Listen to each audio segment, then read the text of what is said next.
श्रीपादराजम शरणं प्रपद्ये। सद्गुरुनाथ परमपिता परमात्मा श्री गोपाल बाबा महाराज की जय। श्रीपाद श्रीवल्लभ चरितामृत लेखमाला लेखक क्रमांक 84। संपूर्ण चरितामृतामधील मोठा गौप्यस्फोट। आपण श्रीपाद श्रीवल्लभांचा अवतार कार्य 1320 ते 1350 हे 30 वर्षे, वयाच्या 16व्या वर्षी 1336 साली पिठापूर सोडून प्रयाग संगमावर प्रकटले।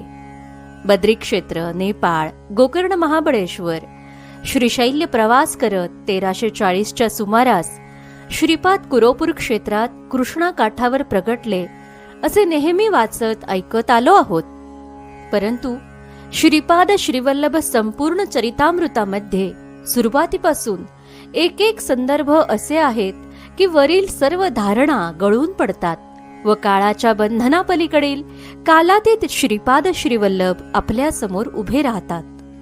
पहिला संदर्भ साधारण 1318 सालीच्या महालय सर्वपित्री अमावस्येला भिक्षा मागणाऱ्या अवधूतांना माता सुमती महाराणी विचारतात की मी असे ऐकले आहे की दत्तात्रेय श्रीपाद श्रीवल्लभ रूपाने गेल्या 100 वर्षांपासून म्हणजे साधारण 1218 पासून भक्तांना दर्शन देत आहेत। मलाही त्यांचं दर्शन घ्यायची इच्छा आहे। आणि मोठं हास्य करत अवधूतांच्या जागी 16 वर्षांचे श्रीपाद श्रीवल्लभ प्रकट होतात। अध्याय 6।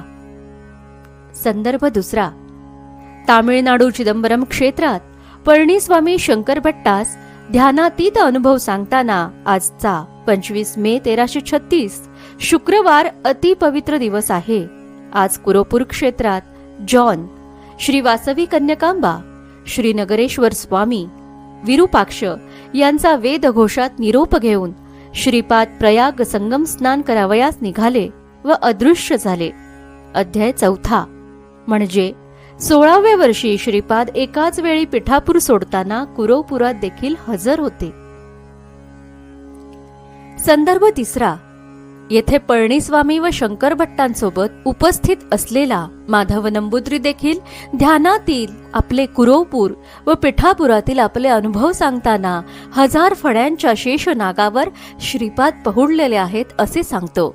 अध्याय 4 संदर्भ चौथा येथे 25 मे 1334 रोजी पळणीस्वामी सांगतात की मी या शरीरात 300 वर्ष म्हणजे 1036 ते 1336 पर्यंत राहिलो आहे व श्रीपाद आज्ञेनुसार आज हे शरीर सोडून दुसऱ्या शरीरात 300 वर्ष म्हणजे 1336 ते 1636 पर्यंत राहणार आहे। म्हणजे 1036 पूर्वीपासूनच पळणीस्वामी श्रीपाद श्रीवल्लभांच्या आज्ञेत आहेत। अध्याय 4 संदर्भ 5 तत्पूर्वी शंकर भट्ट कन्याकुमारीहून कुरोपूर क्षेत्राकडे जाण्यासाठी निघतात। मरुत्वमलई मदुराईनंतर त्यांना सिद्ध योगींद्र भेटतात। ते म्हणतात की पीठिकापुरातील लोकांनी श्रीपादांना ओळखलं नाही। गुरुतत्व जाणण्यास लोक असमर्थ ठरले। कुरोपूरचे कोळी मात्र अल्पज्ञ असूनही श्रीपादांवरील अपार श्रद्धेमुळे ते ब्रह्मज्ञान मिळवू शकले। म्हणजे श्रीपाद कुरोपूर क्षेत्रात पूर्वापार हजर होते। अध्याय 2 मदुराई येथील हे सिद्ध योगेंद्र कधी व कुठे श्रीपाद सहवासात होते जे पिठापूर आणि कुरोपूरच्या लोकांवर भाष्य करतात। संदर्भ 6 मक्केश्वरचा भक्त महामतीच्या गडव्यात 2 खजूर टाकणारे व लगेचच शिर्डीत येऊन भूगर्भात 12 वर्ष तप करणारे श्रीपाद 1320 ते 1350 या 30 वर्षात नक्कीच नाहीत। अध्याय 4 कारण येथे त्यांचा उल्लेख 12,000 वर्षांचे ऋषी असा असून पापण्या जटा बाजूला करून पापणी उचलून त्यांचे डोळे पाहावे लागत असा आहे। संदर्भ 7 हिमालयातील शतोपथ प्रांतातील सच्चिदानंद अवधूत गुरु कैवल्य शृंग विश्वेश्वर प्रभू यांच्या आदेशानुसार तरुण जाण्यासाठी बालश्रीपादांचे दर्शन घेण्यासाठी 1320 साली पिठापुरात आले। त्यावेळी श्रीपादांची दुधाची समस्या होती। अध्याय 9 शतोपथ प्रांत हिमालयात नेमका कुठे आहे माहित नाही, तरी गंगोत्री ते पिठापूर हे आजच्या रस्त्याने 2275 किलोमीटर अंतर आहे। त्या काळी बालश्रीपादांचं दर्शन घेण्यासाठी सच्चिदानंद अवधूतांनी मग प्रवास कधी व कसा सुरू केला असेल? संदर्भ आठवा.